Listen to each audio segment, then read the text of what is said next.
এখানে নীরার সামনে এলেই তার চোখে পানি চলে আসে। এই একটা জায়গাতে এলেই তার শক্তপোক্ত গোছের ব্যক্তিত্ব দুমড়ে মুষড়ে যায়। ভেতরের নরম সত্তা বেরিয়ে আসে। ভালোবাসা পেতে উসখুস করতে থাকা মনটা বাচ্চামি করতে উদ্যত হয়। বারবার চোখের পলক ফেলে নিজেকে ধাতস্থ করলো সাদমান। প্রতিবারের মতো চেয়ারটা টেনে নীরার সবচেয়ে কাছে গিয়ে বসলো সে। নীরার হাতটা ধরে নিজের গালের সাথে ঠেকিয়ে চুপচাপ বসে রইল সে।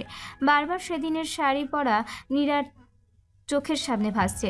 সাদমান এক হাতে নীরার হাত নিজের গালে রেখে অন্য হাতে নীরার সামনের চোখের দিক থেকে ছোট ছোট চুলগুলো সরিয়ে দিল। হঠাৎ নিজের হাতের মুঠোয় রাখা হাতের ক্রিয়া বুঝতে পেরে নিজের গায়ের লোম দাঁড়িয়ে গেল সাদমানের। ঘটনাটা সত্য নাকি ভ্রম সেটা বুঝতে নীরার দিকে তাকিয়ে মুঠো ছেড়ে দিল। নিঃশ্বাস যেন আটকে গেল সাদমানের। সাদমানের হাতের তালুতে থাকা নীরার হাতটা আরেক পা নড়ল। আঙুলগুলো সোজা থেকে কিছুটা নরম ভাঁজে বাঁকা হলো। সাদমান নীরার হাতের দিকে বড় বড় করে তাকালো। ঘন ঘন শ্বাস ফেলতে শুরু করলো সে। ওষ্ঠ প্রসারিত হলো। চিৎকার করে ডাক্তারকে ডেকে উঠল সাদমান। চোখ দুটো যেন পদ্মপুকুর হয়েও হাসি ফুটিয়ে রেখেছে সে। আলতো গলায় বলে উঠল, দুজন ডাক্তার এবং কয়েকজন নার্স এসে নীরাকে দেখছে অনেকক্ষণ ধরে। এদিকে সাদমান দাঁড়িয়ে দাঁড়িয়ে ছটফট করছে নীরার সাথে কথা বলার জন্য। নীরা ছোট বাচ্চাদের মতো শুধু এদিক ওদিক দেখে যাচ্ছে। ডাক্তার ছোটোখাটো যে প্রশ্ন করছে মাথা ঝাঁকিয়ে সেটার জবাব দিচ্ছে। এতক্ষণ সময়ে সে সাদমানের দিকে তাকিয়েছে মোটে 2 বার। চোখে মুখে যেন অভিমান আর অসহায়ত্বের ছটা। ডাক্তার দুইজন বেশ কিছুক্ষণ নীরাকে পরীক্ষা নিরীক্ষা করে দেখল। অতঃপর হাসি মুখে সাদমানের দিকে এগিয়ে এসে বলল, তো সাদমান সাহেব কেমন লাগছে বলুন? রোগীর অবস্থা একদম ঠিকঠাক আলহামদুলিল্লাহ। আপনি চাইলে ওনাকে বাড়ি নিয়ে যেতে পারেন। Thank you so much. Sadman খুশিতে গদগদ হয়ে বলে উঠল। সাদমানের আরও কিছু কথাবার্তা হলো ডাক্তারের সাথে। নীরা চুপচাপ সব কিছু শুনল। যে সাদমান সে সাদমানের দিকে তাকাচ্ছে না। সবাই চলে যেতেই সাদমান চেয়ারটা টেনে নিয়ে নীরার বেডের কাছাকাছি বসলো। এক পলকে নীরার দিকে কিছুক্ষণ তাকিয়ে রইল সে। নীরা এতক্ষণে সাদমানের দিকে চাইল। কি হয়েছিল আমার? সাদমান নীরার দিকে তাকিয়ে মৃদু গলায় বলল, সেদিন দুর্ঘটনার পর বেশ কিছুদিন কমাইছিলে তুমি, এই তো আজ তোমার জ্ঞান ফিরল। নীরা অন্যদিকে তাকিয়ে রইল। কিছুক্ষণ মৌন থেকে আনমনে বলে উঠল, না ফিরে নিঃশ্বাসটা চিরকালের জন্য বন্ধ হয়ে গেলেই বোধহয় ভালো হতো। এত অমানুষের ভিড়ে নিঃশ্বাস নিতে কষ্ট হয়। ভয়ে ভয়ে বাঁচতে ইচ্ছে করে না আমার।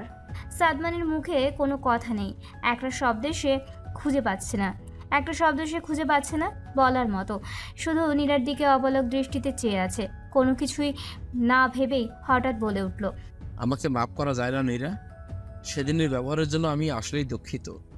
নীরা সাদমানের দিকে তাকালো। তাচ্ছিল হাসি হেসে বলল, মাফ চাইছেন? তা আবার আমার কাছে কেন? সাদমান মাথা নিচু করে বলল। সেদিনের ব্যবহারের জন্য। নীরা এতক্ষণে পূর্ণ দৃষ্টিতে সাদমানের দিকে চাইল। সেদিনের ব্যবহারের জন্য কারোর ওপর তার আসলেই কোনো রাগ ক্ষোভ কিচ্ছুটি নেই। কিন্তু এই একটা ব্যক্তির ওপর শুধু অভিমান আছে, আকাশ সম অভিমান আছে। তো বুলেট সহ রিভলভার থাকলে তাহলে সেটা ব্যবহার না করলে লোকটা কেন তার অনুভূতি নিয়ে খেললো? একটা দীর্ঘশ্বাস ফেলল সে। আমি যা করেছিলাম তার জন্য আপনাদের ব্যবহার কিছুই না। এভাবে মাফ চেয়ে নিজের ইউনিফর্মের সাথে অন্যায় করবেন না প্লিজ। সাদমান মলিন মুখে নীরার দিকে চাইল, চাপা স্বরে বলল। খুব অভিমান জমেছে।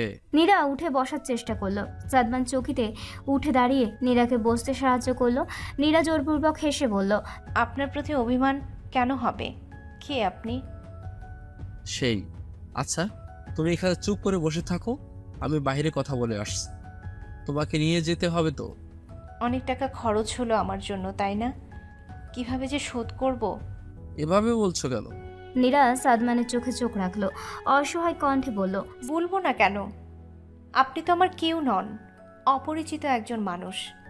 আমার জন্য অনেকটা করেছেন, এত কিছু শোধ করব কি করে আমি? সবকিছু শোধ কেন করতে হবে? থাকুক না কিছু দিন। সাদমান কিছুক্ষণ চুপ থেকে বলল, আমাকে ঘৃণা করো তাই না? আপনাকে ঘৃণা? প্রশ্নই আসে না। আমি আপনার প্রতি কৃতজ্ঞ। সাদমান কথা পাল্টাতে বলল, ওয়াহাজ ভাই এখানেই ভর্তি আছেন। রিমন খুনের চেষ্টা করেছিল। তুমি অনেক কিছুই জানো না। আমি এসে বলবো এক সময়। আমি বরং মৌ ভাবিকে পাঠিয়ে দিচ্ছি, কথা বললে ভালো লাগবে তোমার। নীরা আনমনেই বলে উঠল। তাদের সাথে কোন মুখে দেখা করব আমি? মরে গেলেই হয়তো বেশি ভালো হতো, কারো মুখোমুখি আর হতে হতো না। তোমার জন্য যে একটা ব্যক্তি দিনের পর দিন অপেক্ষা করছিল হাসপাতালে ফেলে না রেখে নিজের বাড়িতে নিয়ে যাবে, সেখানে তোমার দেখাশোনা করবে বলে মাকে রাজি করিয়েছিল তোমাকে বিয়ে করবে জন্য, আর তুমি কিনা মৃত্যুর কথা বলছো? বাহ, মরে যদি যেতেই হয় তাহলে এই লোকটার এত দিনের অপেক্ষার দাম দিয়ে যাও। যে অসীম ভালোবাসা তুমি পেয়েছো সেটা ফিরিয়ে দিয়ে যাও। তোমার জন্য ফেলা চোখের পানির মূল্য দিয়ে যাও। যে লোক সারা দিনে ডিউটিতে যাওয়ার আগে তোমার কাছে এসে একা একা একা একা কথা বলে, রাতে বাড়ি ফেরার আগে দেখে যায়, সারাদিন ডক্টরকে জ্বালাতন করে তোমার খবর নিতে, তার মূল্য তুমি কিভাবে শোধ করবে নীরা? শোধ করার সামর্থ্য তোমার কাছে আছে আদৌ? দরজায় দাঁড়িয়ে কথাগুলো এক নাগাড়ে বলে কেবিনে প্রবেশ করলো বেলা। নীরার জ্ঞান ফিরে আসার পরপরই সাদমান সবাইকে জানিয়ে দিয়েছিল। নীরা ছলছল চোখে সাদমানের দিকে তাকিয়ে কথাগুলো শুনছিল।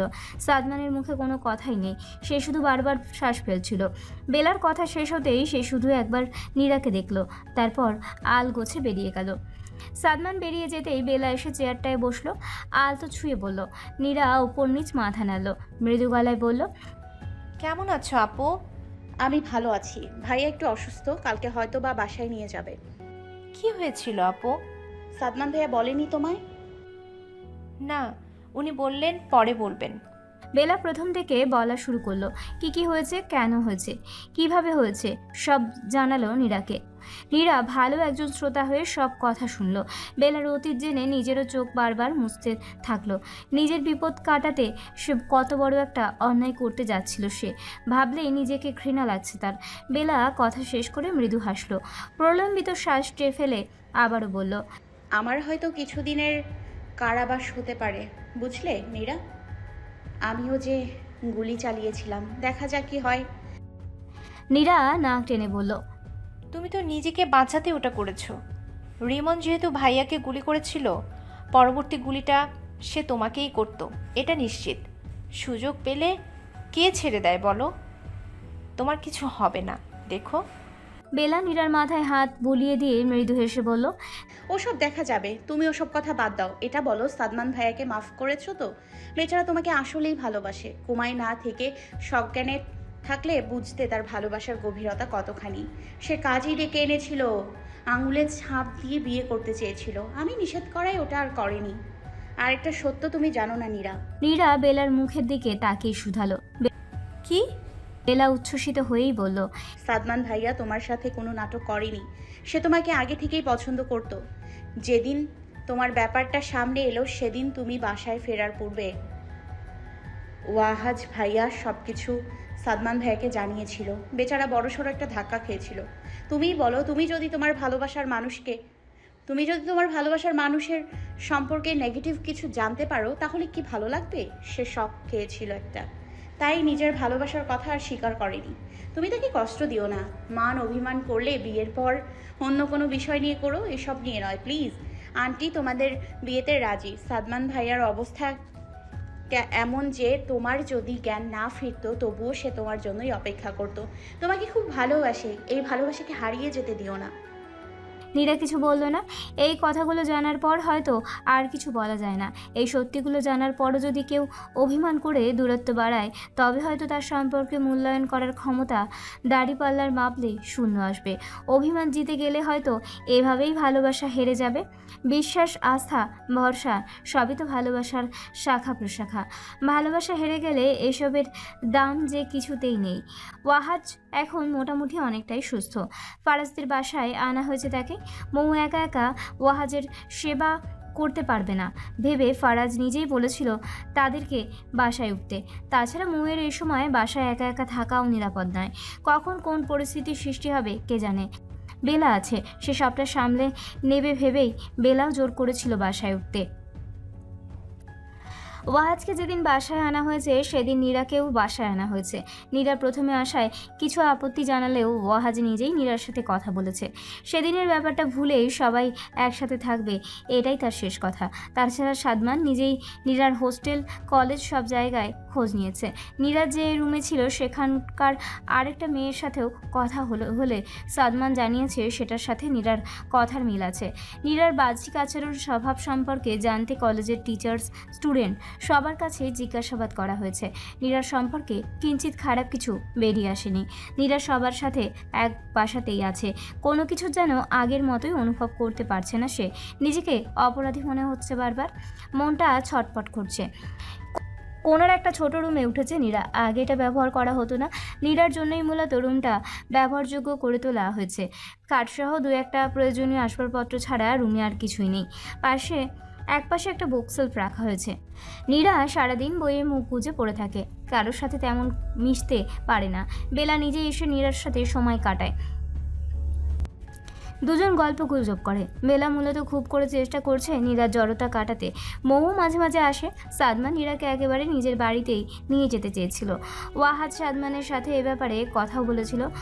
ওয়াহাজের কথা, নীরাকে ছোট বোন ভেবেছি, ভাই হয়েই বোনকে বিয়ে দিয়ে তোমার ঘরে পাঠাবো, তার আগে না। সাদমানও আর কিছু বলার সাহস পায়নি। কেটে গিয়েছে বেশ কিছুদিন। থানা, কোর্ট, বিভিন্ন আইনের সমস্যায় ব্যস্ত ছিল সাদমান। প্রতিদিন রাতে শুধু একবার করে নীরার সাথে ফোনে 3-4 মিনিট করে কথা বলেছে সে। নীরা সেদিন বেলার থেকে সবটা শুনে সাদমানের ওপর আর রাগ করে থাকতে পারেনি। এই মানুষটার ওপর রাগ করে থাকলে হয়তো তার সাথে খুব বড় অন্যায় করা হতো। ধীরে ধীরে স্বল্প কথায় জায়গা তৈরি হয়েছে। সাদমান যা যা জানতে চাইবে সেগুলোর উত্তর শুধু দেয় সে। সাদমান মাঝে মাঝে বলে, তুমি কি নিজে থেকে কিছু বলতে পারো না নীরা? এত চুপচাপ কেন থাকো সব সময়? নীরা কিছুক্ষণ মৌন থেকে বলে, নিজের করা অন্যায়ের জন্য আমি খুবই লজ্জিত। আমি কারোর সাথে মন খুলে কথা বলার সাহস পাই না। আপনাদের সবাইকে দেখলে, কথা বললে আমার মনে পড়ে যায় আমি কত বড় অন্যায় করেছিলাম। আচ্ছা, আমার শাস্তি হবে না? সাদমান তখন নীরাকে সামলে নিতে বলে, তুমি তো কিছু করোনি, আর তাছাড়া তোমার জন্যই রিমনকে ধরতে পেরেছি। ওয়াহাজ ভাই তোমার নামে কোনো অভিযোগ করেনি, শাস্তি তোমার প্রাপ্য নয়। বেলার বাসায় আজ ছোটোখাটো একটা আয়োজন করা হয়েছে। ওয়াহাজ নিজেও অফিস থেকে ছুটি নিয়েছে। ফারাজ দুপুরে হাসপাতাল থেকে ফিরবে বলে জানিয়েছে। ফাহমিদা বেগম আর বেলা রান্নায় ব্যস্ত। মৌ আর নীরা দুজনে মিলে এটা ওটাই সাহায্য করছে। বেলার শ্বশুরমশাই বেরিয়েছেন আরও কিছু বাজার করতে। ওয়াহাজ বাড়ি থেকে সবার কাজের আনন্দ বাড়িয়ে দিতে আড্ডা জমিয়েছে। সবাই যখন একসাথে কাজে ব্যস্ত তখনই কলিং বেলটা বেজে উঠল। ওয়াহাজ উঠে দাঁড়ালো, দরজার দিকে যেতে যেতে বলল, বাবার হয়তো বাজার হয়ে গেছে, আমি দেখছি। ওয়াহাজ গিয়ে দরজা খুলল। বাইরে তাকাতেই দেখলো সাদমান দাঁড়িয়ে। সাদমানের এই সময় আসাটা সারপ্রাইজের মতোই ছিল, কারণ তাকে যখন বলা হয়েছিল তখন সে জানিয়েছিল সে রাতে ছাড়া আসতে পারবে না। সাদমানকে বাইরে দাঁড়িয়ে থাকতে দেখে ওয়াহাজ সহাস্যে বলে উঠল, এসো এসো, ভিতরে এসো। কি ব্যাপার? আপনারা তো রাতে আসার কথা ছিল, সকালেই দেখছি হাজির। ব্যাপার কি? সাদমান ভেতরে এসে সবাইকে একসাথে দেখে মুখ মলিন করে বসে রইল। বাড়িতে আনন্দ করা হচ্ছে আর তার কিনা মন খারাপ। সাদমানের মুখ মলিন খেয়াল করলো বেলা। মাংস নেড়ে দিয়ে বলল, কি হয়েছে ভাইয়া, মন খারাপ কেন? বেলার কথা শুনে সবার চোখ সাদমানের দিকে গেল। সবাই যেন বেলার কথা শুনেই বুঝতে পারল সাদমানের মুখটা আসলেই মলিন। জিজ্ঞাসা চোখে তাকিয়ে রইল সবাই। ওয়াহাজ এগিয়ে এসে শুধালো, কোনো সমস্যা? সবকিছু ঠিকঠাক আছে তো সাদমান? সাদমান দীর্ঘশ্বাস ফেলল। ঘাড় ঘুরিয়ে পেঁচিয়ে কিছু না বলে চাপা স্বরে একটা কাগজ ওয়াহাজের দিকে এগিয়ে দিয়ে বলল। কথাটা কানে পৌঁছতেই বেলার হাত থেকে চামচটা পড়ে গেল। হতভম্বের মতো দাঁড়িয়েই রইল। থানা, পুলিশ, জেল বেলার কাছে পুরনো নয়। এসবের কথা ভাবতেই অতীত হানা দেয়। দম বন্ধ হয়ে আসে তার। বেলা হাঁ করে বারবার শ্বাস ফেলতে থাকলো। শরীরটা ভালো লাগছে না তার, মোটেও ভালো লাগছে না। ফাহমিদা বেগম চুলার আঁচ কমিয়ে 2 হাত দিয়ে বেলাকে আলগোছে নিজের বুকের সাথে মিশিয়ে নিলেন। ওয়াহাজ এগিয়ে এলো সাদমানের দিকে, তোতলানো শব্দে বলল, কি বলছো এসব? তুমি ভালো করেই জানো ওয়াজিহা নিজেকে বাঁচাতে ওটা করেছিল। সে যদি ওই দিন ওটা না করতো তাহলে আজ তারও আমার মায়ের মতো অবস্থা হতো। বা আমার চেয়েও খারাপ কিছু হতে পারতো। নীরা বসা থেকে উঠে সাদমানের দিকে এগিয়ে এলো। অবাক চোখে সাদমানের দিকে তাকিয়ে বলল, সব কিছু থানা থেকে সলভ করতে পারলেন না আপনি? আপু কোথাও যাবে না। সাদমান সবাইকে আশ্বস্ত করে বলল, ভাবিকে এখন আমার সাথে একটু যেতে হবে, ভয়ের কিছু নেই। আমি আজ রাতের মধ্যেই জামিনের ব্যবস্থা করে দিব। ওয়াহাজ বলল, আমি ফারাজকে কল করছি জমিনের ব্যাপার পরে। এভাবে বললেই তো আর আমি আমার বোনকে নিয়ে যেতে দিতে পারি না, তাই না? সাদমান বলল, ফারাজকে অবশ্যই জানাবেন, কিন্তু ভাবিকে যত তাড়াতাড়ি নিয়ে যেতে পারবো তত তাড়াতাড়ি জামিনের ব্যবস্থা করতে পারবো। ভালো একটা উকিল ধরবো, কালকেই কেস কোর্টে উঠলে মীমাংসাও হয়ে যেতে পারে। ওয়াহাজ কল লিস্ট থেকে ফারাজের নাম্বার বের করে কল দিল। মাথার চুলগুলো হাত দিয়ে টানতে থাকলো বারবার। রিং হচ্ছে আর সে এদিক থেকে ওদিক পায়চারি করছে। কল রিসিভ হলো না। জাতীয় একটা শব্দ করে বলে উঠল। কোথায় যে আছে কে জানে। সাদমান এগিয়ে এসে বলল, ভাই, আপনি ওয়াজিহা ভাবির সাথে চলেন, ফারাজকে না হয় রাস্তায় কল করে নিবেন। ওয়াহাজকে গম্ভীর দেখালো। মৌলির মুখে বেলার দিকে তাকালো। বেলা চুপচাপ অসহায় ভঙ্গিতে ওয়াহাজের দিকে তাকিয়ে আছে। মৌয়ের শরীর খারাপ করছে। এই সময় দুশ্চিন্তা নিজের জন্য এবং বাবুর জন্য মোটেও ভালো নয়। তাই নীরা মৌকে নিয়ে রুমে চলে গেল। ফাহমিদা বেগম তখনও শক্ত করে বেলাকে ধরে আছেন। সাদমান বেলার দিকে তাকিয়ে বলল, ভাবি, ভরসা আছে তো আমার উপর, তাই না? বেলা ফাহমিদা বেগমের দিকে তাকালো। ছলছল চোখে মৃদু আওয়াজে বলল, কি হয়েছে ভাইয়া, মন খারাপ কেন? মা, আমি খুব তাড়াতাড়ি ফিরে আসব। জানেন তো, ছোটবেলায় এভাবেই আমাকে আমার মায়ের কাছ থেকে আলাদা করা হয়েছিল। মাকে তো পরের বার এসে জড়িয়ে ধরতে পারলাম না। আপনার বুকটা আমার জন্য রাখবেন প্লিজ। আমি খুব তাড়াতাড়ি ফিরে আসব মা। ফাহমিদা বেগমের হাতের বাঁধন খুলে রান্নাঘর থেকে বেরিয়ে এলো বেলা। ভাইয়ের দিকে তাকিয়ে বলল, ফারাজকে আরেকবার কল দাও ভাইয়া। আচ্ছা না থাক, চলো গাড়িতে উঠেই কল দাও, আমার তাড়াতাড়ি ফিরতে হবে। ওয়াহাজ কিছু বলবে তখনই বেলা সাদমানকে উদ্দেশ্য করে বলল। হাত করা পড়তে হবে। সাদমান দুপাশে মাথা নাড়ল, মুখে মেঘ জমিয়ে বলল, কিছুই করতে হবে না ভাবি, আপনি শুধু চলুন, আমি রাতের মধ্যে ফিরে আসার ব্যবস্থা করে দেব। ভালো উকিলের অভাব নেই। ভাইয়া চলো তাহলে। ওয়াহাজের দিকে তাকিয়ে বেলা কথাটা বলে বাহিরের দিকে রওনা দিল। ওয়াহাজ কি করবে বুঝতে না পেরে সাদমান আর বেলার পিছু পিছু হাঁটতে থাকলো। ডাক শুনেই পিছনে তাকালো সাদমান। দরজার চৌকাঠ থেকে ফিরে তাকালো ওয়াহাজ। বেলাও। নীরা মৌয়ের ঘরের দরজায় দাঁড়িয়ে আছে। ফাহমিদা বেগম তখনও বসার ঘরে চলে এসেছে। নীরা ফাহমিদা বেগমের কাছে গিয়ে দাঁড়িয়েছে। সাদমানকে উদ্দেশ্য করে বলল, ওয়াজিয়া আপা যদি আজকের মধ্যে ফিরে না আসে তবে আমি আপনাকে বিয়ে করব না সাদমান। আপনি আমার আপাকে ফিরিয়ে দেবেন। সাদমান কিচ্ছু বলল না, শুধু ওপর নিচ একবার মাথা নাড়ল। তারপর ধীর পায়ে তিনজনই বেরিয়ে গেল। দাঁড়িয়ে রইল শুধু নীরা এবং ফাহমিদা বেগম। নীরাও পরেক্ষণেই মৌয়ের ঘরে চলে গেল। বেচারি একা একা বসে থাকলে চিন্তা করবে ভেবেই নীরা যত ছোটাছুটি। বেচারি বসে বসে একা একা চিন্তা করবে ভেবেই বেচারির যত ছোটাছুটি। বেচারি একা একা ঘরে বসে থাকলে চিন্তা করবে ভেবেই নীরার যত ছুটাছুটি। ফাহমিদা বেগম রান্নাঘর এবং আশপাশে তাকিয়ে দীর্ঘশ্বাস ফেললেন। বিড়বিড় করে বললেন, আল্লাহ, এটা বাকি ছিল। সাদমান নিজের সিনিয়র অফিসারদের সাথে মিটিংয়ের সময় পার করলো প্রায় 2 ঘন্টা। এরপর এই 2 ঘন্টায় একটা বারের জন্য কক্ষ থেকে বের হয়নি সে। কিছুক্ষণ পর পর ওয়াহাজ এসে দরজার বাহিরে থেকে উকিঝুঁকি মারছে। অপেক্ষা করতে ভালো লাগছে না। ফারাজ এসেছে অনেকক্ষণ আগে। বেলার এই খবর সে কিছুতেই সহ্য করতে পারছে না। সে বেলার কাছাকাছি আছে সারাটা সময়। বেলাকে এক মুহূর্তের জন্য একা অনুভব করতে দেয়নি সে। ওয়াহাজ থানায় পরিচিত একজনের কাছ থেকে ভালো একটা উকিল ঠিক করেছে। তিনি মিনিট 20 আগেই এসেছেন থানায়। সাদমানের জন্য অপেক্ষা করছেন তিনি। চেয়ারে পা ঝুলিয়ে বসে ঝাঁকিয়ে যাচ্ছেন আর কিছুক্ষণ পর পর ঘড়ি দেখছেন। আসার পর থেকেই এটা চলছে। থানায় আসার কিছুক্ষণ পরই হুঙ্কার দিয়ে ওয়াহাজকে ডেকে বলল, সব রকম বাটপারি ছাড়া সত্যিটা আমাকে বলুন। শুনুন, ডাক্তার আর উকিল কারো কাছে সমস্যার কথা বিন্দুমাত্র গোপন করতে নেই। ওয়াহাজ বোনকে বাঁচাতে সেদিনের ঘটনার গড়গড় করে বলে দিল।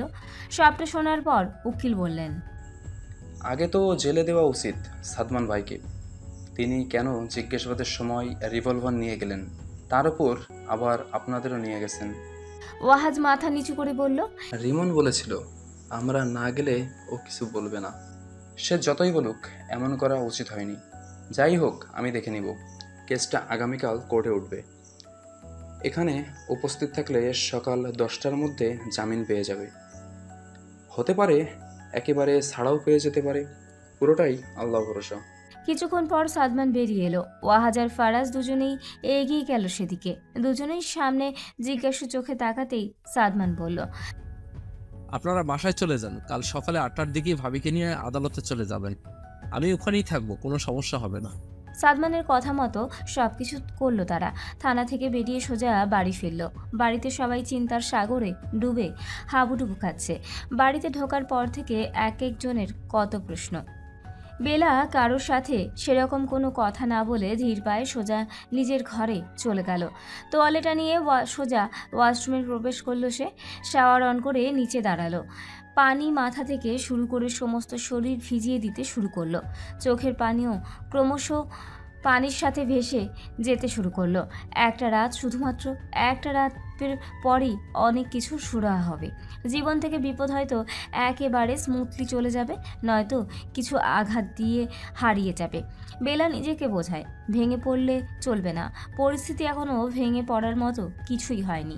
লড়তে হবে, নিজের হয়ে নিজের কথা বলতে হবে, নিজেকে বাঁচাতে হবে।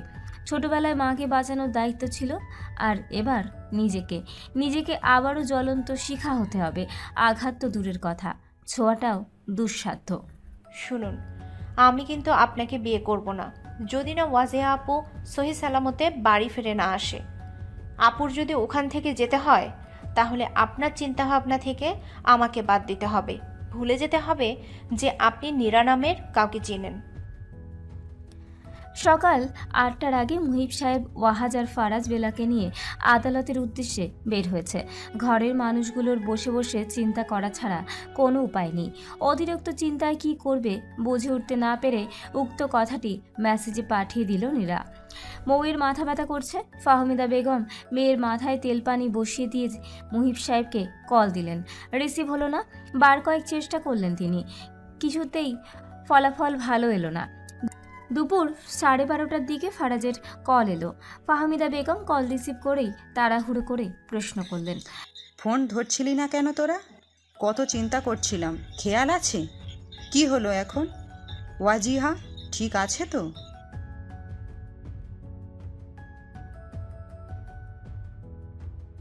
ওয়াজিহা ঠিক আছে, আমরা বাসায় ফিরবো আম্মা। রান্না হয়েছে? খুব খিদা পেয়েছে আম্মা। ফারাজের গলা ক্লান্ত শোনালো। ফাহমিদা বেগম পুনরায় জিজ্ঞেস করলেন, ওয়াজিহা ফিরবে তো? ওর রায় কি হলো? আদালতে প্রমাণ হয়ে গেছে ওয়াজিহা আত্মরক্ষার জন্য ওটা করেছিল। ওর কোনো শাস্তি হয়নি। এটা তো জানা কথাই ছিল আম্মা। শুধু শুধু চিন্তা করতে কে বলেছিল?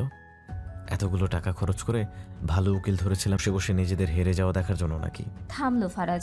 পরক্ষণেই আবারও বলে উঠল, কোর্ট থেকে বেরোবো এখন আম্মা। তুমি তাড়াতাড়ি খাওয়া দাওয়ার ব্যবস্থা করো। সাদমানও আমাদের সাথে খাবে। বেচারা খুব বেশি করে ফেলেছে আমাদের জন্য। পাশ থেকে মৌ ফোনটা কেড়ে নিল। ফাহমিদা বেগমের থেকে শুধালো। ফারাজ মৌয়ের গলা বুঝতে পেরে বলল, ওর শাস্তি হয়েছে, বাড়ি এসে সব বলবো, অপেক্ষা করো। বাহির থেকে সবার আস্তে আস্তে বেলা 2টা। সাদমান এদিক ওদিক বাসায় যেতে চাইলেও কেউ তাকে যেতে দেয়নি। সোজা টেনে এখানে নিয়ে চলে এসেছে। বাসায় ফিরে সবাই ফ্রেশ হয়ে আগে খেয়ে নিল। পরে আজকে সারাদিনের ঘটনা শুনতে সবাই বসার ঘরে গিয়ে বসলো। মুহিব সাহেব এসে বসতেই ফাহমিদা বেগম বলে উঠলেন, কি হলো বলো তো এবার, আর অপেক্ষা করতে পারছি না। মুহিব সাহেব ওয়াহাজের দিকে তাকিয়ে বললেন, আপনি বলেন তো আব্বা। ওদিকে বেলা এখনো চুপচাপ বসে আছে। ফারাজ শক্ত করে বেলার হাত ধরল। সাথে সাথে বেলা ফারাজের দিকে তাকাতেই ফারাজ মৃদু গলায় বলল, এখন আর কোনো ভয় নেই ওয়াজিহা। সব ঝামেলা থেকে আমরা মুক্ত। মুখ এভাবে আর মলিন করে রেখো না, ভালো লাগে না দেখতে। বেলা ফারাজের দিকে মুগ্ধ নয়নে চাইল। এই লোকটা অন্য সবার থেকে আলাদা। এত ভালো কখনো মানুষ হয়? একটা সময়ের জন্য লোকটা বিপক্ষে যায়নি, আগলে রেখেছে এবং এখনও রাখছে। কৃতজ্ঞতায় চোখ নামিয়ে নিল বেলা। কৃতজ্ঞতায় চোখ নামিয়ে নিল বেলা। মৌ ওয়াহাজকে সবকিছু বলার জন্য গুতগুতি করতে করতে ওয়াহাজ বলল। বলছি দাঁড়াও। ওয়াহাজ সাদমানকে দেখে বলল, নিজেকে আত্মরক্ষার জন্য ওয়াজিহা ওটা করেছিল, সেটা প্রমাণ হয়েছে। প্রমাণ হতে তখন বেশি সুবিধা হয়েছে যখন আমার কথা সামনে এসেছে। মানে রিমন প্রথমে আমার উপর গুলি চালিয়েছিল, পরবর্তীতে ওয়াজিহার উপর চালালো। সেই কথার ভিত্তিতে ওয়াজিহা নিরপরাধ সেটা প্রমাণিত হয়েছে, কিন্তু তবুও ওয়াজিহার কাজের জন্য কিছু জরিমানা দিতে হয়েছে। এবার আসি রিমনের কথাই। ওর সব কথা তো রেকর্ড করা ছিল, ওর জন্য বেশি কসরত করতে হয়নি। আমরা যতটুকু ভেবেছিলাম তার চেয়ে বেশি সাজা সে পেয়েছে। এবার বসে বসে জেলের ভাত খাবে, বুঝবে বাহিরের পরিবেশ কত ভালো ছিল। ভালো মানুষ হলে ভালো পরিবেশেই থাকতে পারত। আমাদের জীবন থেকে এবার সব মেঘ কেটেছে, আর কোনো কালো মেঘ নেই। সবার মুখে হাসি ফুটল। নীরা জোরে করে বলে উঠল, আলহামদুলিল্লাহ। আরও কিছুক্ষণ কথা চলল সবার মাঝে। সবাই কিছু না কিছু বলছেই, কিন্তু চুপচাপ আছে শুধু বেলা আর সাদমান। হঠাৎ বেলা সাদমানের দিকে তাকিয়ে বলে উঠল, সাদমান ভাই, আম সরি, আমার জন্য আপনার আজ এত বড় ক্ষতি হলো। বেলার কথা শুনে সবাই ভ্রু কুঁচকে জিজ্ঞাসা চোখে সাদমানের দিকে তাকালো। কি হয়েছে কিছুই বুঝতে পারছে না। এতক্ষণ তো সব ভালোই গল্প হচ্ছিল, ক্ষতি কি হয়েছে বুঝতে পারছে না কেউ। নীরা সাদমানের দিকে তাকালো, শুকনো ঢোক গিলে শুধালো। কি হয়েছে আপনার? সাদমান নীরার দিকে তাকিয়ে মৃদু হেসে বলল, সেরকম কিছু হয়নি, তোমার আপা ফিরে এসেছে, এটাই সবচেয়ে গুরুত্বপূর্ণ খবর। বাকি সব জানতে হবে না। আর ওয়াজিয়া ভাবি এসব নিয়ে মোটেও ভাববেন না। শেষ বাক্যটা বেলাকে উদ্দেশ্য করে বলল সাদমান। মৌ ওয়াহাজের দিকে তাকিয়ে বলল, কি হয়েছে বলুন তো?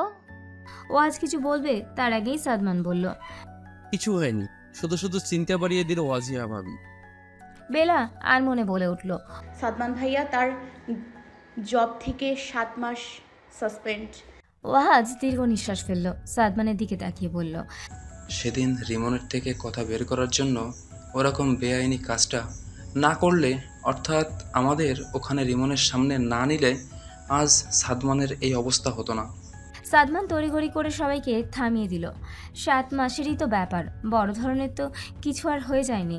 পরিবেশের গুমোট হাওয়ার পরিবর্তন ঘটাতে সাদমান হেসে বলল, বিয়ের পর তো ছুটির প্রয়োজন হতো, আর যে জব করছি সেটা ছুটি পাওয়ার জন্য আকাশের চাঁদ তারা হাতে পাওয়া। ভালো হয়েছে, 7 মাস বিশ্রাম নিতে পারবো, ইচ্ছে মতো সব কিছু করতে পারবো। সাদমানের কথায় বাড়ির ভারী ও গুমোট পরিবেশের খানিকটা পরিবর্তন হলো। সবার মুখের মলিন ভাবটা কিছুটা কেটে গেল। নীরা ও লজ্জায় মাথা নিচু করে নিতেই মৌ বলল, কথা কিন্তু ভুল না, ছুটি চেয়ে চেয়েও পাওয়া যেত না, সেখানে তারা নিজেরাই দিয়ে দিল। এটাকে ভালোভাবে দেখা উচিত। এবার শুধু বিয়ের ব্যাপারটা এগোনো বাকি। কতদিন হয়ে গেল বিয়ে হচ্ছে না কারোর, অনেকদিন পর বিয়েতে আনন্দ করতে পারবো। সবার আড্ডা চলল অনেকক্ষণ। প্রায় 4টার পর মৌয়ের ঘুম পেয়ে যাওয়ায় ওয়াহাজ তাকে রুমে নিয়ে চলে গেল। সাদমানও সবার সাথে কথা শেষ করে বাড়ি যাবে বলে উঠে দাঁড়ালো। ফাহমিদা বেগম সাদমানকে একটু অপেক্ষা করতে বলে রান্নাঘরে চলে গেলেন। সাদমান ফারাজের সাথে দরজার দিকে কথা বলায় ব্যস্ত। রান্নাঘর থেকে একটা খাবারের বক্স এনে নীরার হাতে দিয়ে বললেন, নীরা, যাও যাও তো মা, সাদমানকে নিচে গিয়ে দিয়ে এসো। এটা সাদমানকে দেবে, সাদমানের মায়ের জন্য এই খাবারটা। নীরা বক্সটা হাতে নিয়ে বেলার দিকে তাকালো। বেলা মৃদু হেসে নীরার গাল ছুঁয়ে আদরের স্পর্শ দিয়ে বলল, সাদমান তোমাকে খুব বেশি ভালোবাসে, আর বেশি সময় নিও না। এত ভাবাভাবির কিছু নেই, যাও ওনাকে এগিয়ে দিয়ে আসো। বেলা নীরাকে সাদমানের দিকে ইশারায় যেতে বলল। নীরা ধীর পায়ে এগিয়ে যেতেই ফারাজ কথা শেষ করে ভেতরে চলে এলো। নীরার হাতে বক্স দেখে সাদমান জিজ্ঞেস করলো, কিছু বলবে? হাতে এটা কি? আন্টি এটা আপনাকে দিতে বলল, আপনার মায়ের জন্য। দাও। আন্টি বলল আপনাকে নিচ পর্যন্ত এগিয়ে দিতে, তারপর আপনার যাওয়ার সময় এটা দিতে বলেছে। সাদমান বাহিরের দিকে এগুলোর সাথেও নীরাও। সাদমান মুচকি হেসে বলল, আন্টি আর কি বললো? আর কিছু বলেনি। চুপচাপ এগিয়ে দিতে বলেছে। ওয়াজিয়া আপু জিজ্ঞেস করতে বলল, বিয়ে কবে করছেন? সাদমান হাসি লুকিয়ে বলল, তোমার আপুকে বলো নীরা সাদমানকে বিয়ে করতে রাজি হলেই বিয়ে হবে। গ্রীষ্মের শেষভাগের সময়টা বড় অদ্ভুত। কোন দিন মেঘহীন আর কোন দিন মেঘে ঢাকা থাকবে তা আগে থেকেই কিছুতেই বোঝা যায় না। সকালে রোদ হলেও দুপুরের দিকে চারিদিকে অন্ধকারে ঢেকে যায়। সারাদিন বৃষ্টি হলেও বিকেলের আগে সূর্যের সোনালি আভার দেখা মিলে। এ সময় ঘর থেকে বের হলে ছাতা যেন নিত্য সঙ্গীর রূপ নেয়। আজ শুক্রবার, সাপ্তাহিক ছুটির দিন।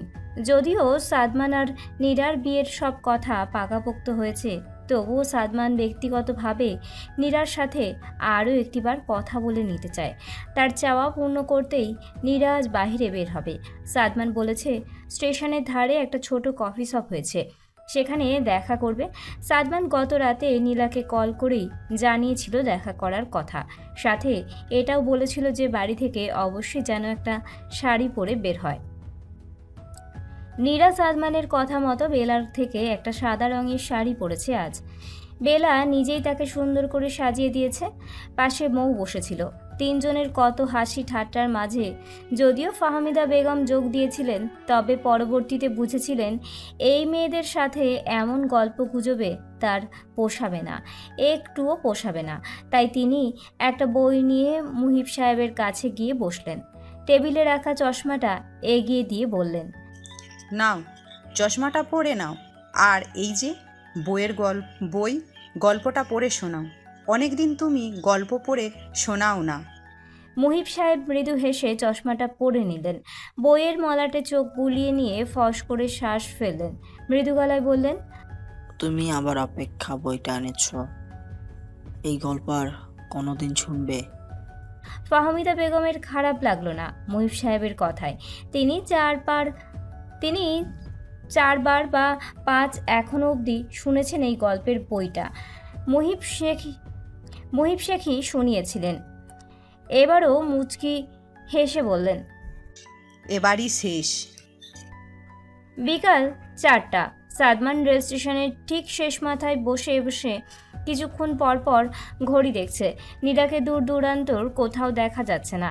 ঘড়ির কাঁটা গুনে গুনে ঠিক 17 মিনিট পর প্ল্যাটফর্মের অন্য মাথায় অস্পষ্টভাবে নীরাকে দেখা গেল। সাদমান চোখটা ডোলে আরও ভালোভাবে দেখার চেষ্টা করলো। সাদা রঙের শাড়ি পরা রমণী ধীর পায়ে সাদমানের দিকে এগিয়ে এলো। নারীকে দেখে অনেক আগেই বসা থেকে উঠে দাঁড়িয়েছিল সাদমান। রিনার পরনে সাদা শাড়ি, চোখে গাঢ় কাজল, ঠোঁটে লিপস্টিক, চোখের পাপড়িতে মাস্কারা দেওয়ার ফলে পাপড়িগুলো আরও সুন্দর দেখাচ্ছে। সাদমান এক পলকে কিছুক্ষণ নীরাকে দেখল। কেউ একজন এক পলকে তাকিয়ে আছে, এর চেয়ে লজ্জাজনক হয়তো আর কিছুই নেই। নীরা গলা খাঁকারি দিয়ে বলে উঠল, আর কতক্ষণ তাকিয়ে থাকবেন এভাবে? এখানে এভাবেই দাঁড়িয়ে থাকবো? সাদমান অন্যদিকে তাকিয়ে মৃদু হাসল। কফি শপটা ইশারায় দেখিয়ে বলল, ওখানে গিয়ে বসি, চলো। দুজনে গিয়ে কফি শপের ভেতরে গিয়ে বসলো। কথা শুরুর পূর্বেই দুজনের জন্য কফির অর্ডার দিল। সাদমান কিছু বলছে না দেখে নীরা বলল, ডেকেছিলেন কেন?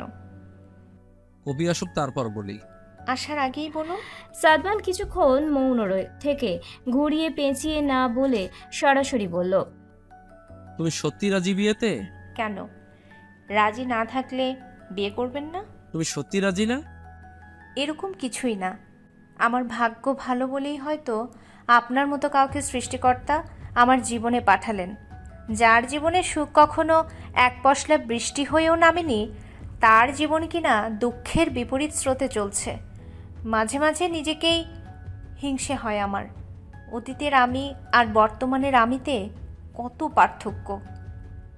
নীরা থেমে আবারও বলল, আমাকে কখনো ছেড়ে যাবেন না তো? আমি কখনো মন খুলে হাসতে পারিনি, সেরকম কিছুই ঘটেনি আমার জীবনে। আপনার সাথে বিয়ে, আপনি, সব কিছুই যেন স্বপ্ন স্বপ্ন লাগে। মনে হয় এগুলো ভ্রম, কিছুক্ষণ পরই কর্পূরের মতো উবে যাবে। সাদমান ফোর্স করে শ্বাস ফেলল।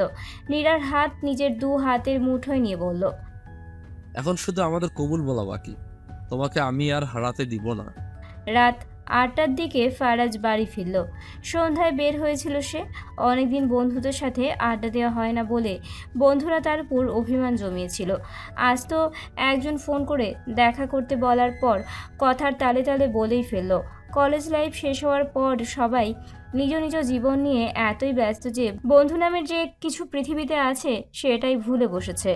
ফারাজ নিজেই কাছে পিঠে যারা থাকে সবাইকে ফোন করে ডেকে এক জায়গায় করেছিল আজ। অনেকদিন পর সবাই মিলে খুব ভালো সময় কাটিয়েছে। ফারাজ বাড়ি ফিরল একটা সাদা খাম হাতে করে। রুমে প্রবেশ করেই খামটা টেবিলের উপর রেখে ফ্রেশ হতে চলে গেল। ফারাজকে অন্য দিনের তুলনায় অস্বাভাবিক দেখাচ্ছিল বলে সে ফারাজের সাথে কথা বলার জন্য অপেক্ষা করছিল। ফারাজ ওয়াশরুম থেকে মাথা মুছতে মুছতে বের হলো। নগ্ন শরীর, মাথা থেকে পানি ঝরে সারা শরীরে ছড়িয়ে পড়ছে। ফারাজ মাথার পিছনটা মুছতে মুছতে বলল। নীরা ফিরেছে? বেলা উঠে দাঁড়িয়ে স্বাভাবিকভাবেই বলল। হ্যাঁ, সাদমান ভাই সন্ধ্যার পর এসেছিল, নীরাকে রেখে গিয়েছে। বিয়ের ডেট কবে পড়তে পারে কিছু বলেছে? মানে এই সপ্তাহে হবার সম্ভাবনা আছে কি? বেলা আমতা আমতা করে বলল। সেটা তো জানি না। জানতে হতো। কেন, কিছু হয়েছে? আপনাকে অস্বাভাবিক লাগছে? সব কিছু ঠিক আছে তো? আপনি কি কোনো কারণে আমার উপর রেগে আছেন? ফারাজ মুখ লুকিয়ে মৃদু হাসল। সে যদিও একটু অমন অভিনয় করতে চেয়েছিল। বেলাকে ভরকে দিতে তার দারুণ লাগে। আর একটু ভরকানোর জন্য বলল। তোমার উপর ক্ষুব্ধ হব এমন কাজ করেছো? মনে করে দেখো তো। বেলার মুখ মলিন হলো। কিছুক্ষণ চুপ থেকে মনে করার চেষ্টা করলো, কিন্তু সেরকম কিছু মনে হলো না। অতঃপর মৃদু আওয়াজে বলল। আপনি বলুন আমি কি করেছি? ফারাজ তোয়ালেটা চেয়ারের ওপর রেখে খামটা হাতে নিল। বেলার দিকে এগিয়ে গিয়ে বলল। আমার উপর তোমার নজর আছে? কি নিয়ে ব্যস্ত থাকো তুমি বলো তো? তোমার বর কি চায় না চায় সেদিকে কোনো নজর নেই তোমার। এভাবে কিন্তু চলা মুশকিল হয়ে যাবে অজিহা। বেলা ফারাজের মুখের দিকে তাকিয়ে বলল। কি করেছি আমি? ফারাজ নিজের কাছে থাকা খামটা বের করে ধরিয়ে দিয়ে বলল। ব্যাগ গোছাও তাড়াতাড়ি। মানে? ব্যাগ গোছাতে বলেছি, ব্যাগ গোছাও, সময় নেই হাতে। আমি মা বাবার সাথে কথা বলে আসছি। ব্যাগ কেন গোছাবো? খামের ভেতরে কি আছে? বেলার মুখের করুণ অবস্থা দেখে ফারাজ এবার হাসি থামাতে পারল না। হো হো করে হেসে উঠল সে। বেলা অবাক ভাব আকস্মিকভাবে আরও বেড়ে গেল। ফারাজ হাসি থামানোর চেষ্টা করে বেলার গালে হাত রেখে বলল। বিয়ে তো করেছেন অনেক দিন হলো, বর বানিয়েছেন, বাবা বানাবেন না? আমাদের হানিমুনের টিকিট আছে এতে। লজ্জায় মাথা নিচু করে নিল বেলা। কি না কি ভেবে বসেছিল সে। ভয় তো কম পায়নি। তার জীবনে যে সুখ খুব কমই এসেছে, বেশি যা এসেছে তা হলো ভয়, একাকিত্ব, মানুষ হারানো। ফারাজ বেলার থুতনিটা আঙুল দিয়ে মুখটা উঁচু করে নিজের দিকে ফেরালো। মুখে হাসি বর্তমান রেখেই বলল। লজ্জা পরে পেও, এখন প্লিজ তাড়াতাড়ি ব্যাগ গুছিয়ে নাও। আমাদের গাড়ি ছাড়বে রাত 11টায়। খাওয়া দাওয়া করে বের হতে হবে। শেফন জর্জেট শাড়ি যেগুলো আছে নিয়ে নাও। ওখানে তুমি শুধু আমার বউ, বাড়ির ছেলের বউ না। ফারাজকে ধাক্কা দিয়ে সরিয়ে দিয়ে নিজেও খানিকটা দূরে সরে এলো বেলা। মিটিমিটি হেসে বলল। বাজে কথাবার্তা রাখুন তো। বাজে কথাবার্তা কাজ কিছুই করে নাই। চলো আগে বাজে কথা কাকে বলে সংজ্ঞা সহ সব বুঝাই দেব। ফারাজ মুচকি হেসে কথাটা বলে বাহিরে চলে গেল। ফারাজ আর বেলার ঘুরতে যাওয়ার কথা বাড়িতে তুলতেই কেউ আর বাধা দেয়নি। দুজনেই নিজেদের প্রয়োজন মতো জামা কাপড় জিনিসপত্র ব্যাগে নিয়ে বাড়ির সবার কাছ থেকে বিদায় নিয়ে বাস স্টপের দিকে রওনা দেওয়ার জন্য বের হতেই ফারাজ দেখল গেটের বাইরে রাস্তার এক পাশে একটা গাড়ি থামানো, পরিচিত গাড়ি। রফিক চাচাকে বলে বের হতেই গাড়ি থেকে কেউ নামলো। বেলা হঠাৎ সেদিকে তাকিয়েই হক চুকিয়ে গেল। সেদিকে তাকিয়েই বলে উঠল। ভাইয়া। ওয়াহাজ রাস্তার ওপাশ থেকে বলে উঠল। দুজন এপাশে এসো, বাসের ওখানে রেখে আসি। ফারাজ বেলার দিকে তাকিয়ে মিষ্টি হেসে বলল। চলো, তোমার ভাই আমাদের হানিমুনের এক ধাপ সহজ করে দিচ্ছে, আমাদের উচিত সেটা গ্রহণ করা। বেলা কনুই দিয়ে ফারাজের পেটে পাশে আঘাত করে ভ্রু কুচকে বলে উঠল। একদম আজে বাজে কথা বলবেন না, ভদ্র সভ্য হয়ে থাকুন। চলো, হচ্ছে তোমার, কি? দেখতে থাকো। দুজনে গিয়ে গাড়ির সামনে দাঁড়ালো। ওয়াহাজ বেলার দিকে চেয়ে মিষ্টি হেসে বলল। ভাবলাম ফ্রি আছি, তোমাদের বাস অবধি এগিয়ে দিয়ে আসি। প্রয়োজনীয় সব জিনিসপত্র নিয়েছে তো? প্রয়োজনীয় জিনিস বলতে সেটা আপনার বোন, তাকে ধরে নিয়েছি। বাকি যা প্রয়োজন হতে পারে সেটা টাকা দিয়ে কেনা যাবে। বলতে কেউ বলল না ফারাজ, শুধু মাথা ওপর নিচ নেড়ে গাড়িতে গিয়ে বসলো। গাড়ি চলতে শুরু করলো নিজ গতিতে। বেলা অনেকদিন ভাইয়ের পাশের সিটে বসে গল্প করতে পারে না, ফারাজ সেটা সুযোগ করে দিয়েছে, পিছনের সিটে গিয়ে বসলো। বাস স্টপের আগ পর্যন্ত তিনজনের জমজমাট আড্ডা চলল। বাস যেখানে থামানো, ওয়াহাজের গাড়ি এসে সেখানে থামলো। বেলা আর ওয়াহাজ সময় নিয়ে গাড়ি থেকে নামলো। ফারাজ বাসের ভিতরে গিয়ে নিজের সিটের সোজা উপরে জিনিসপত্র রাখার জায়গায় নিজেদের ব্যাগপত্র রেখে বেরিয়ে এলো। মানুষ আসা শুরু করেছে। বাস ছাড়ার এখনো আধা ঘন্টা সময় বাকি। পাশেই চা স্টল। ওয়াহাজ বলল, এখানে ভালো মটকা চা পাওয়া যায়, সময় যেহেতু আছে 1 কাপ করে খাওয়া যায়। ফারাজ বেলার দিকে একবার দেখে মৃদু হেসে বেশ আগ্রহের সাথে বলল, হ্যাঁ, খাওয়াই যায়। আপনারা 2 ভাই বোন গিয়ে বসুন, আমি পাশের দোকান থেকে পানির বোতল আর কিছু শুকনো খাবার নেই। ওয়াজিহা। বেলা ফারাজের ডাকে তাকাতেই ফারাজ বলল, দূরের জার্নিতে বমি করার অভ্যাস আছে? ওষুধ নিয়েছিলে ব্যাগে? বেলা হ্যাঁ সূচক মাথা নেড়ে বলল, হ্যাঁ, ব্যাগে নেওয়া হয়েছে, আর কি কিনতে হবে না। ঠিক আছে। ওয়াহাজ আর বেলা গিয়ে চা স্টলের বাইরে চেয়ার নিয়ে বসলো। ওয়াহাজ 3 জনের 3 কাপ চায়ের অর্ডার দিল। চা আসার আগেই ফারাজও চলে এলো। চা খেতে খেতে 3 জনের টুকটাক গল্প চলল। ঘড়িতে যখন আর 7-8 মিনিট বাকি রইল, তখন থেকেই বাসের হেল্পার ডাকাডাকি শুরু করে দিল। কেউ যেন কোথাও আটকে না থাকে, তাতে সময় নিয়ে সবাইকে ডাকাডাকি চলছে। চা শেষ করে 3 জন উঠে বাসের দিকে এগিয়ে এলো। সময় বেশি নেই, ড্রাইভার সিটে বসে গিয়েছে। বাসের ঠিক সামনে বাইরের দাঁড়িয়ে ওয়াহাজ ফারাজকে উদ্দেশ্য করে বলল, দুজনে সাবধানে থেকো, আমার বোনের খেয়াল রেখো। ও কিন্তু কিছু চিনে না, সবসময় সাথে সাথে রেখো ওকে। চিন্তা করবেন না ভাইয়া, আমরা সাবধানেই থাকবো। ওয়াহাজ বেলার মাথায় হাত বুলিয়ে দিয়ে নিজের বুকের সাথে একবার জড়িয়ে নিয়ে বলল, সাবধানে থাকবি, একা একা কোথাও যাবি না, হোটেল থেকে বেরই হবি না, সমুদ্রের দিকে তো একেবারেই না। বেলা সম্মতি প্রকাশ করে বলল, ঠিক আছে ভাইয়া, তুমি এখন যাও, বাস ছেড়ে দেবে এখন। বাস ছাড়ুক, তারপর যাচ্ছি। আমার তো বেশি সময় লাগবে না, তোরা এখন বাসে গিয়ে বস, আর সময় নেই। ফারাজ আর বেলা গিয়ে নিজেদের সিটে গিয়ে বসলো। বেলা জানলার কাছ থেকে ওয়াহাজকে বিদায় জানালো। বাস ধীরে ধীরে চলতে শুরু করলো। বেলা মাথা বের করে ভাইকে দেখতে থাকলো। ফারাজ বেলার হাত ধরে টেনে সরিয়ে আনলো নিজের দিকে, বলল, আমরা 3 দিনের জন্য বেড়াতে যাচ্ছি, তোমাকে নিয়ে একেবারে কোথাও চলে যাচ্ছি না। হ্যাঁ। বাসের হেল্পার সবাইকে চুপ করতে বলে ছোট মাইক দিয়ে পড়ল। বাসের সবাই একযোগে হ্যাঁ বলে উঠল। বাস নিজ গতিতে মহাসড়কে চলতে শুরু করলো। উদ্দেশ্য কক্সবাজার। ফারাজ বেলার ফিসফিসিয়ে গল্প চলল প্রায় ঘন্টাখানেক। আলোতে বেলার ঘুমের সমস্যা হয়। বাসে যতক্ষণ আলো জ্বলেছে ততক্ষণ দুজন গল্পে চলেছে। সামনের এবং পিছনের সিটের 2-4 জনের সাথে টুকটাক পরিচয় হয়েছে তাদের। যেহেতু এক জায়গা থেকে যাচ্ছে, একই জায়গায় যাবে, অবস্থান করবে এবং একই সাথে ফিরে আসবে, তাই পরিচয় হওয়াও জরুরি। ঠিক রাত 12টার সময় 10 মিনিট ব্রেকের পর বাসের আলো নিভিয়ে দেওয়া হলো। বেলা সিটে হেলান দিয়ে মাথা রাখতে পারছে না, ঘাড়ে ব্যথা করছে। ফারাজ সেটা খেয়াল করে নিজেই হাত বাড়িয়ে নিজের কাঁধের উপর বেলার মাথা এলিয়ে দিল। নিচু হয়ে বসলো, নিজে যেন মাথা রাখতে সুবিধা হয়। বেলা মৃদু হেসে ফারাজের কাঁধে মাথা রেখে হাত ধরে বলে উঠল, সারা রাত আমার শরীরের ভার সহ্য করতে পারবেন? 3 কবুলের মাধ্যমে তোমার সারা জীবনের দায়িত্ব সৃষ্টিকর্তা আমাকে দিয়ে দিয়েছে, সেখানে তুমি একটা রাতের কথা বলছো? শুভরাত্রি। মৃদু হেসে বলল বেলা। তারপরই ধীরে ধীরে ঘুমের তলিয়ে গেল। আর ফারাজ নিজের প্রেয়সীর ঘুমে যেন ব্যাঘাত না ঘটে, কোনো বিপদ যেন ছুঁতে না পারে, তার জন্য 2 চোখের পাতা আর এক করল না। সকাল 9টার দিকে হোটেলের সামনে এসে গাড়ি থামলো। নিজেদের জিনিসপত্র নিয়ে হোটেলে চলে গেল সবাই। আগে থেকেই নিজেদের জন্য রুম বুক করে রাখা হয়েছে। রিসেপশন থেকে নিজেদের রুমের চাবি নিয়ে রুমের উদ্দেশ্যে চলল বেলা আর ফারাজ। বেলা এদিক ওদিক তাকিয়ে শুধু এটা ওটা দেখছে, আর সেটা নিয়ে ফারাজের সাথে কথা বলছে।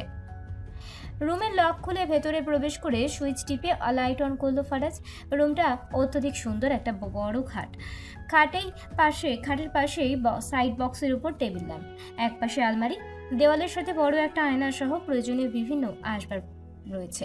সাদা রঙের বেডশিট, বালিশের কভার, কমফোর্টার যেন রুমের সৌন্দর্য কয়েক গুণ বাড়িয়ে দিয়েছে। বেলা কোনো মতেই নিজের মাথার হিজাবটা আগে খুলে ব্যালকনিতে চলে গেল। রুমটা 4 তলায় হওয়ায় এখান থেকে মোটামুটি অনেক কিছুই সুন্দরভাবে দেখা যাচ্ছে।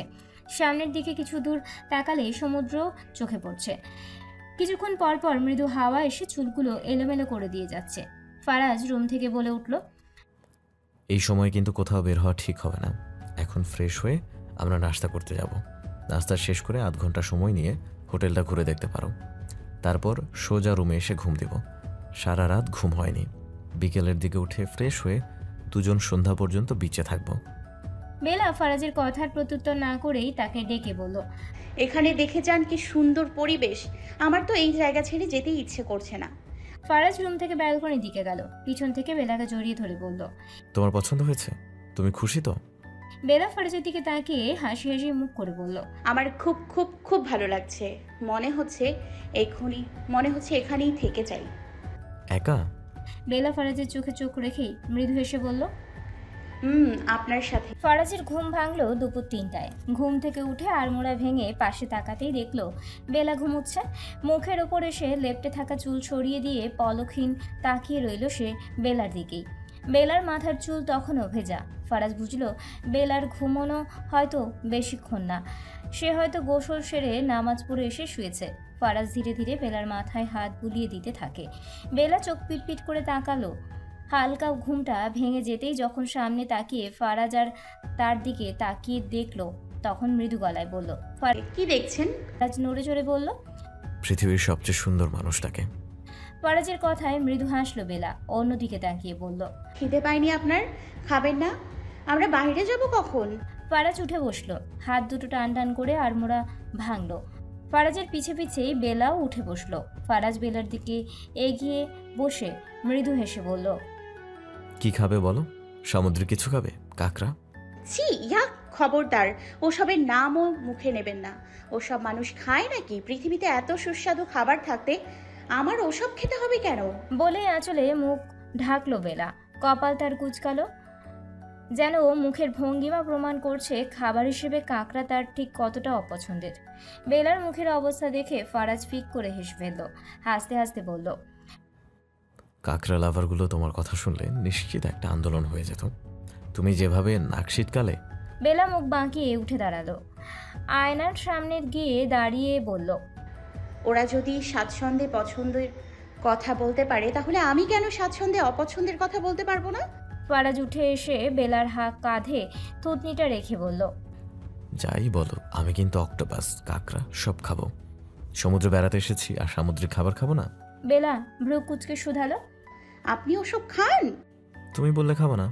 ওসব খেলে 15 দিন জড়িয়ে ধরতে পারবেন না, চুমু খেতে পারবেন না। যদি বাদ, তবে কি এখনই? বলেই ফারাজ বেলার দিকে এগিয়ে গেল খানিকটা। বেলার হাত টান টান করে ফারাজকে থামিয়ে দিয়ে ল্যান্ডফোনটা দেখিয়ে বলল, প্রচণ্ড খিদে পেয়েছে, খাবার অর্ডার করুন, বিকেল হয়ে যাচ্ছে, বেরো হতে হবে। ফারাজ বেলার কপালে চুমু দিয়ে ফোন করবে বলে বেলার কপালের দিকে নজর দিলেই বেলা ফারাজকে ল্যান্ডফোনের দিকে ঘুরিয়ে দিয়ে বলল, আগে ফোন করুন। ফারাজ ঠোঁট উল্টে মুহূর্ত কয়েক দাঁড়িয়ে রইল। তারপর ল্যান্ডফোনটা হাতে দিয়ে বিড়বিড় করে বলল, বউ চুমু খেতে না দিলেও তো তাকে আর না খাইয়ে রাখতে পারি না। আসরের আজান পড়তেই আর দেরি নেই। ওয়াহাজের এখনো গোসল হয়নি। সে সকালে মৌকে বাসায় নিয়ে এসেছে। বাসার অবস্থা দেখে মৌ অসহায়ের মতো চুপচাপ বসেছিল। মৌয়ের মন খারাপ দেখে ওয়াহাজ জিজ্ঞেস করলো, মায়ের কাছ থেকে এখানে এনেছি বলে মন খারাপ? মৌ ডানে বামে মাথা নাড়িয়ে বলল, বাসা পুরোই অপরিষ্কার, এতদিন এভাবে রেখেছ? আমি এখন এত কাজ কিভাবে করব? ওয়াহাজ কপালে হাত দিয়ে পুরো বাসা একবার পর্যবেক্ষণ করলো। তারপর কিছু ফল কেটে প্লেটে করে নিয়ে এসে মৌয়ের হাতে ধরিয়ে দিয়ে বিছানায় বসিয়ে দিয়ে বলল, বিছানা থেকে একদম নামবে না, বসে বসে ওগুলো খাবে। আর এই নাও ফোন, আম্মার সাথে গল্প করো, আমি তোমার সব কাজ করে দিচ্ছি। মৌ অবাক হয়ে তাকিয়ে রইল ওয়াহাজের দিকে। পুরো বাড়ি যেমন অগোছালো, ধুলো ময়লা জরাজীর্ণ হয়ে আছে, তার পরিষ্কার করতে সন্ধ্যা লেগে যেতে পারে। হাতের প্লেটটা বিছানায় রেখে নরম গলায় বলল, আমি ঝাড়ু দিয়ে দিই, তুমি ততক্ষণে রান্নাঘর পরিষ্কার করো। দুজন মিলে কাজ করলে তাড়াতাড়ি হয়ে যাবে। ওয়াহাজ ঝাড়ু হাতে নিয়ে রুম ঝাড়ু দিতে শুরু করলো। বলল, আমি কাজ করি, তুমি শুধু দেখো, কোথাও কোনো ভুল হলে ধরিয়ে দিলেই আমি ঠিকঠাক করে নেব। মৌ নিরাশ হয়ে বলল, তুমি কাজ করবে, আমি বসে বসে দেখবো? না দেখতে চাইলে ঘুমাতেও পারো, ওটা বেটার হবে। বলেই বুড়ো বাড়ির কাজ একা হাতে সামলাতে শুরু করেছিল ওয়াহাজ। ঘর ঝাড়ু, ঝুল পরিষ্কার, ঘর মুছে ফেলা, রান্নাঘর পরিষ্কার থেকে শুরু করে বাড়িতে যা যা কাজ করে থাকে একে একে সব কাজ শেষ করে নিজেদের জন্য রান্না করার শক্তি আর ওয়াহাজের নেই। ফোনটা হাতে নিয়ে পরিচিত একটা রেস্টুরেন্ট থেকে অনলাইনে খাবার অর্ডার করলো। নিজের দিকে একবার তাকাতেই মনে হলো এবার অন্তত গোসলটা ছেড়ে ফেলা প্রয়োজন। রুমে উঁকি দিয়ে দেখলো মৌ ঘুমিয়ে গেছে। তার সকাল সকাল গোসল দেওয়ার অভ্যেস, তাই এখন ঘুম থেকে জাগিয়ে গোসল দিতে বলাটা কাজটা ওয়াহাজের করতে হলো না। ওয়াহাজ নিজের পোশাক নিয়ে ওয়াশরুমে চলে গেল। গোসল শেষ করে বের হওয়ার পরপরই খাবারের পার্সেল বাসায় পৌঁছে যায়। ওয়াহাজ খাবার রিসিভ করে মৌকে ডেকে তুলল। মৌ ঘুমু ঘুমু চোখে ওয়াহাজের দিকে তাকালো। ওয়াহাজ মৃদু হেসে মৌয়ের গালের দুই পাশে হাত ছুঁয়ে কপালে চুমু দিয়ে বলে উঠল, খেয়ে নাও, সন্ধ্যা পেরিয়ে গেছে, বাহিরে অনেক বাতাস। খেয়ে চলো ছাদে যাই, আকাশটা জানালা দিয়েই অনেক সুন্দর লাগছে। ছাদে গেলে তোমার ভালো লাগবে, ফ্রেশ লাগবে। কি রান্না করেছেন মশাই? মৌয়ের প্রশ্নে মাথা চুলকে ওয়াহাজ টেবিলের উপর রাখা খাবারের পার্সেল দেখিয়ে বলল, এত কাজ করে আর রান্না করার এনার্জি ছিল না, অনলাইন থেকে খাবার আনিয়েছি, তোমার পছন্দের খাবার। যাও ফ্রেশ হয়ে আসো, আমি খাবার বাড়ছি। মৌ ফ্রেশ হয়ে এসে দেখলো ওয়াহাজ খাবার নিয়ে বসে আছে। সামনে একটা প্লেট দেখে মৌ ভাবলো ওয়াহাজ হয়তো আরেকটা প্লেট আনতে ভুলে গিয়েছে। খাবার টেবিলের দিকে এগিয়ে যেতেই পা বাড়াতেই ওয়াহাজ বলে উঠল, কোথায় যাচ্ছ? মৌ বাহিরে ইশারা করে বলল, একটা প্লেট এখানে, আমি আরেকটা নিয়ে আসছি। একটাতেই হবে, এসো। একটা তো হবে। কেন? তোমার মা এতদিন তোমাকে নিজে হাতে খাওয়াতে পারলে আমি কেন পারবো না? আমিও পারবো, এসো তোমাকে খাইয়ে দেই। মৌ কিছু না বলে ওয়াহাজের সামনের দিকটায় এসে বসলো। এই মানুষটাকে মাঝে মাঝে অতিরিক্ত ভালো লাগে তার। কিছু কিছু সময় চিন্তায় পড়ে যায়, নিজের নজরই নিজেরই ভালোবাসার উপর লাগবে না তো। ওয়াহাজ খাবার প্লেট থেকে খাবার নিয়ে মৌয়ের মুখের সামনে বাড়াতেই মৌ ছলো ছলো চোখে ওয়াহাজের দিকে চাইলো, মৃদু গলায় বলল, আমি মানুষ চিনতে একদম ভুল করিনি। সৃষ্টিকর্তা আমার কাছে উত্তম মানুষটাকে আমার কাছে পাঠিয়েছেন। রাতের খোলা আকাশের নিচে দুজন সমুদ্র পাড়ে বসে বসে গল্প করছে। কিছুক্ষণ পরপর হাসিতে প্রিয় মানুষের বুকে মুখ লুকাচ্ছে বেলা। বিরতি নিয়ে নিয়ে মৃদু মন্দ হাওয়া বয়ে যাচ্ছে। আজকের আকাশটা যেমন সুন্দর, তারার মেলাও ঠিক তেমন আবহাওয়া। গরমের বিন্দু মাত্র নেই। কিছুক্ষণ বাদে বাদে যে হাওয়া আসছে সেটাই আরও শীত করছে। ফারাজ এক হাতে বেলাকে নিজের সাথে জড়িয়ে রেখেছে। চারপাশের মানুষের উপস্থিতি থাকলেও নেই কোনো রকমের ভিড়। কিছু দূর ফাঁকে ফাঁকে মানুষের দেখা মিলছে। জায়গায় জায়গায় আলোর ব্যবস্থা করা হয়েছে। ফারাজ পকেট থেকে ফোনটা বের করে দেখলো রাত 8টা বাজতে চলেছে। পাড়ের বেশিরভাগ হোটেলই পৌঁছে গিয়েছে। নিজেদেরও তাড়াতাড়ি ফিরতে হবে ভেবে সোজা হয়ে বসলো সে। এদিক ওদিক তাকিয়ে দেখলো মানুষ আগের চেয়ে অনেক কম হয়ে গিয়েছে। বেলাকে বলল, চলো আমরা হোটেলে ফিরে যাই, এখন আর এখানে থাকা ঠিক হবে না। এসব জায়গায় যখন তখন যা তা হয়ে যেতে পারে, প্রাণেরও নিরাপত্তা নেই। প্রয়োজনে সকালে আবার আসবো আমরা। বেলা শাড়ির কুচি একটু উঁচু করে বসা থেকে বেঞ্চ থেকে উঠে নিচে দাঁড়ালো। নিজেও এদিক ওদিক দেখে বলল, ওটাই ভালো হবে, এখানে এখন আর থাকা ঠিক হবে না। বেশ খানিকটা সময় বাইরে থাকা হয়েছে, এখন আমাদের আসলেই হোটেলে ফিরে যাওয়া উচিত। দুজনে নিজেদের কথা মতো হোটেলের দিকে রওনা দিল। হোটেলের প্রায় কাছাকাছি আসতেই দূরে একটা দোকান দেখে ফারাজ বলল, কিছু খাবে? দোকান খোলা আছে। বেলা একটু ভেবে বলল, 2 প্যাকেট পটেটো হলেই হবে। বেলার মুখে পটেটোর কথা শুনেই ফারাজ ভ্রু কুঁচকে বলে উঠল, তোমার পটেটো খেতে ইচ্ছে করছে? বাচ্চাদের খাবার ওটা।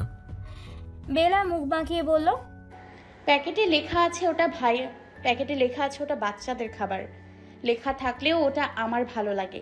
আমার বাচ্চা হয়ে গেলেও আমি আর আমার বাচ্চা দুজনে বসে বসে ওটা খাবো। বাচ্চার বাবা হতে আমি সদা প্রস্তুত।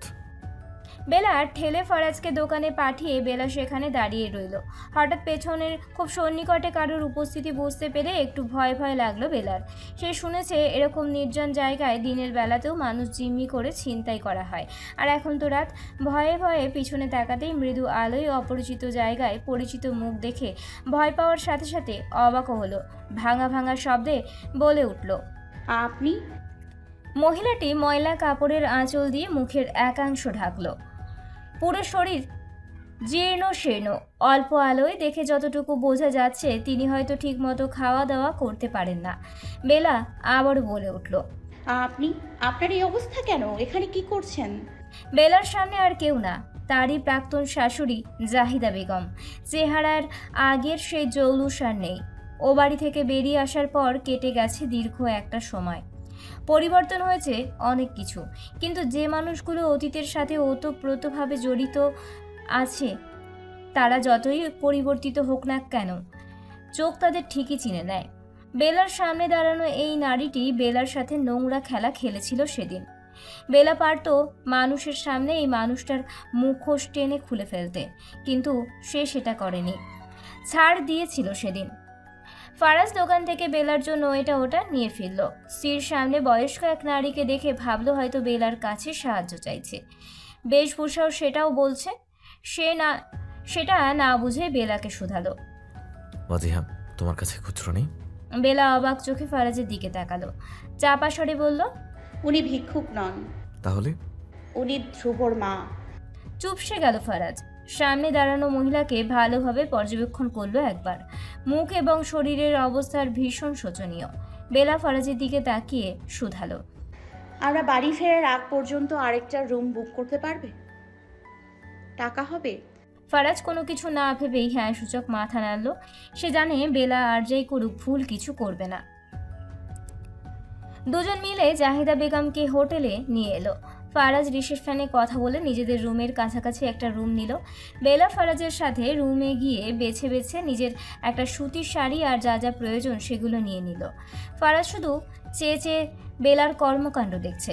বেলা প্রয়োজনীয় কাপড় নিয়ে জাহিদা বেগমের রুমে যাওয়ার আগে ফারাজের নিকট এসে বলল, আমার ওপর ভরসা আছে তো, তাই না? আমার ওপর বিরক্ত হচ্ছ কিছু বলছি না বলে? আমি সব আগে জেনে নিই, তারপর তোমাকে সব বলবো, সব। তুমি শুধু আমাকে একটু সময় দাও। এই যে আমি ওনার জন্য যা যা করছি এটা মনুষ্যত্ব থেকে করছি।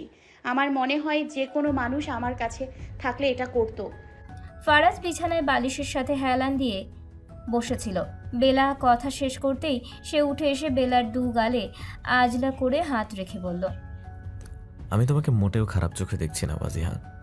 এখানে তোমার প্রাক্তন শাশুড়ির জায়গায় প্রাক্তন স্বামী থাকলে বাধা দিতাম, সহ্য করতাম না, কিন্তু এখানে আটকানোর বা বাধা দেওয়ার কিছুই দেখছি না আমি।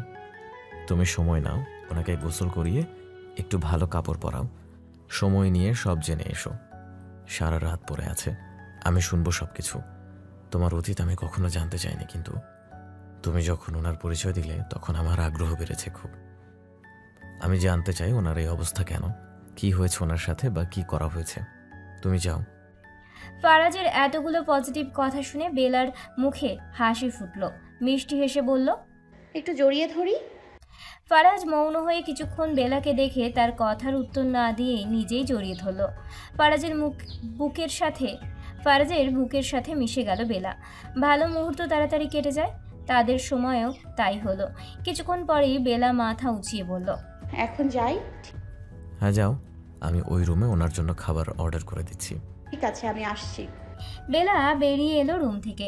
জাহিদা বেগমের রুমে সে বাহির থেকে লক করে দিয়ে গেছিল। দরজা আনলক করে ভেতরে প্রবেশ করতেই দেখলো জাহিদা বেগম ফ্লোরে বসে আছেন। বেলাকে রুমে ঢুকতে দেখে উঠে দাঁড়ালেন। পূর্বের মতোই মাথা নত করে রাখা। বেলা নিজের হাতের কাপড়গুলো বিছানার ওপর রাখলো। তারপর ওয়াশরুমের সব কিছু ঠিকঠাক আছে কিনা সেটা দেখে নিল। জাহিদা বেগম যেন কোনো রকম অসুবিধা না হয় তাই একটা একটা করে সব বুঝিয়ে দিল। বিছানা থেকে কাপড়গুলো নিয়ে এগিয়ে দিয়ে বলল, যান, এবার গোসলটা করে নিন। সাবান শ্যাম্পু সব আছে। আপনি ভালোভাবে গোসল করুন, দেখবেন শরীরের মধ্যে ভালো লাগবে। আমি রুমে আছি। জাহিদা বেগম গলা খাঁদে নামিয়ে বলল, তুমি আমার জন্য এত কিছু করতেছো? এখন কোনো কথা না, আপনি গোসল করে আসুন, কিছু খেয়ে নিন, তারপর সব কথা শুনবো। অনেক কথা শোনার আছে আমার। বলে জাহিদা বেগমকে ঠেলে ওয়াশরুমে পাঠিয়ে দিল বেলা। জাহিদা বেগম গোসল শেষ করে চুলে তোয়ালে পেঁচিয়ে ওয়াশরুম থেকে বের হলো প্রায় আধা ঘন্টা পর। ততক্ষণে অর্ডার করা খাবারও চলে এসেছে। বেলা একে একে সব খাবার সাজিয়ে দিয়ে জাহিদা বেগমকে পেট ভরে খাওয়ালো। খাওয়া শেষে একটা তৃপ্তির ঢেকুর তুললেন জাহিদা বেগম। ছলো ছলো চোখে বেলার দিকে চেয়ে বললেন, অনেক দিন গোস্ত দিয়া ভাত খাই নেই জানো, কতদিন পর আজ গোস্ত মুখে তুলতে পারলাম। আল্লাহ তোমারে ভালো রাখুক। বেলা ফারাজকে মেসেজ করে জানালো রুমে ফিরতে একটু দেরি হবে, সে যেন ঘুমিয়ে না যায়, বেলার জন্য যেন অপেক্ষা করে। জাহিদা বেগম রুমের এখান থেকে ওখান দেখে শুধালেন, একখান পান হইব? আমার আগের কাপড়ের আসলে একখান পান ছিল মনে হয়। আপনি বসেন, আমি এনে দিচ্ছি। বলে বেলা খুঁজে খুঁজে পান এনে দিল। বেশ খানিকটা সময় কেটে গিয়েছে, দুজনেই নীরব। একজন জিজ্ঞেস করে সবটা জানতে সংকোচ বোধ করছে, আর অন্যজন নিজের দুরবস্থার কথা জানাতে লজ্জাবোধ করছে। নিজেদের জড়তা কাটিয়ে জাহিদা বেগম নিজেই বলে উঠলেন,